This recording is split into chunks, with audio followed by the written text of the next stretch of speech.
Hello, welcome to Gordon's Guitar Tips. Today we're going to talk about the chording hand. And that, for me, is the left hand, my picking hand being my right hand. I'm right-handed. And we're going to look at techniques that are used in various styles of music. Although I play acoustic contemporary folk music, and we're going to do a song that uses that. So I am assuming for this video that you have some basic guitar experience and that you have a basic understanding of music theory. I will go through that very briefly in the video, but you may need to review other resources if you're finding that you're lost. I'm intending that this is about 10 minutes long, and it's geared toward replaying, so different aspects of it you may want to look at several times. So we're going to use a song called Bamboo by Dave Von Ronk for this video. It's a 2-chord song, and I use D and C, D major and C major, as the 2 basic chords.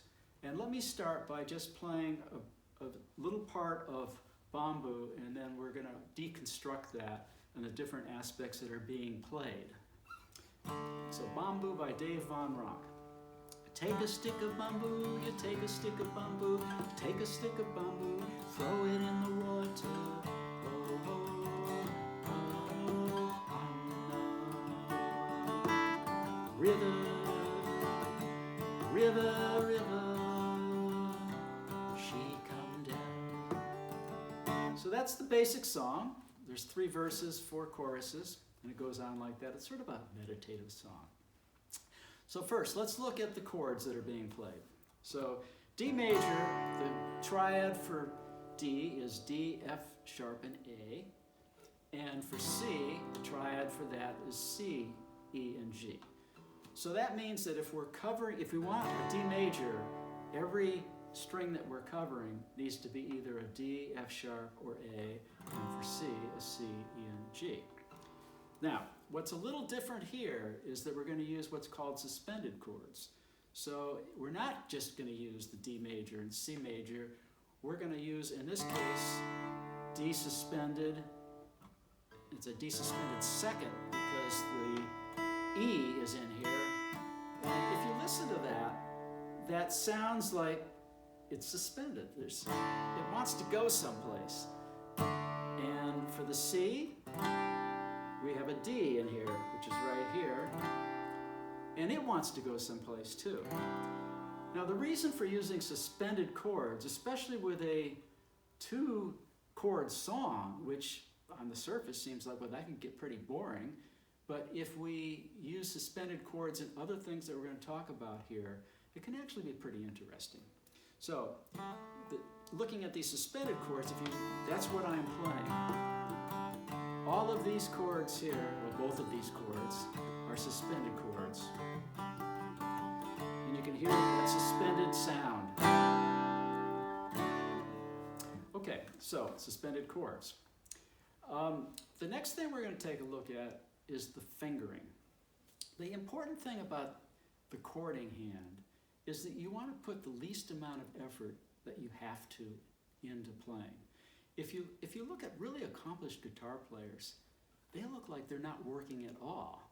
And they certainly are working, but they have got their mechanics down so that they stay basically low to the keyboard, the fingerboard, and the least amount of movement, and the least amount of pressure on the strings. So they can move around pretty quickly because they're not, nailed down to the fingerboard. So as we go through this, think about how the fingering is low to the fingerboard. Okay.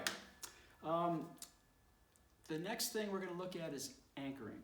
Now, anchoring can't be done for all chords, but in this case, anchoring is an important part of this song because if you notice my 4th finger here, in the chords that I'm playing, it never moves, it anchors. And what that does, it gives you a home base. And so you're going to spend less time looking around for where your hand or your fingers are going to go. It's there. So as you look at various songs, see if there's places, maybe not the entire song, like in this case, but see if there's places in the song where you can anchor between chords. Hammering is the next thing we're going to look at, and hammering is critical to this particular song.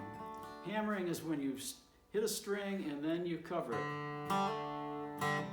And everything, this whole song is, what makes the song somewhat interesting as a two-chord song is the hammering.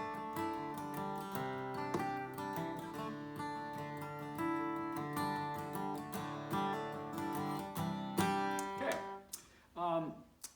The last thing that we're going to look at is muting. Now, muting can be from 1 to 6 strings. If you're using 6 strings, which is often used, it's a percussive type of technique.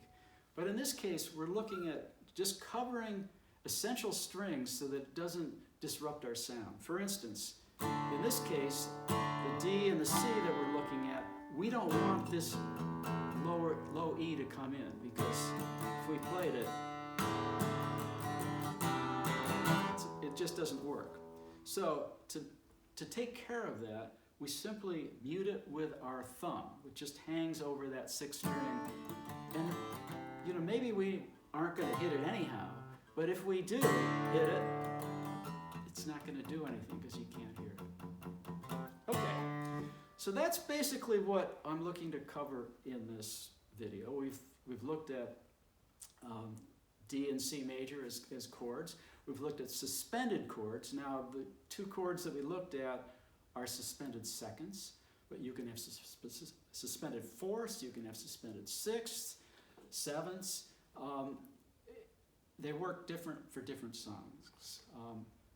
We looked at fingering, keeping your hand and fingers as low as possible with the least amount of pressure to get the job done. We looked at anchoring, which may work well for many songs, doesn't work for all songs.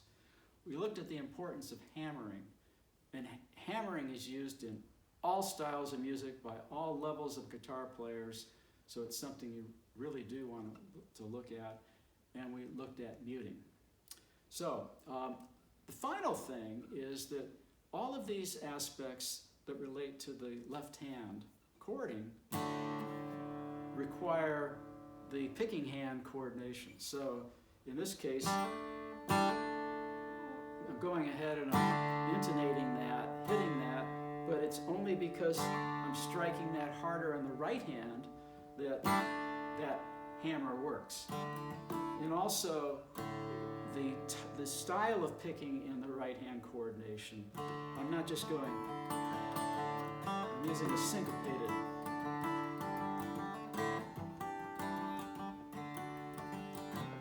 So the whole thing of left hand and right hand coordination, or right hand and left hand, depending on your handedness, is a topic of its own right, will be another video, but it's just important to recognize that all of these aspects involve both hands. So I hope some of this will be helpful to you, and thanks for tuning in, and stay safe.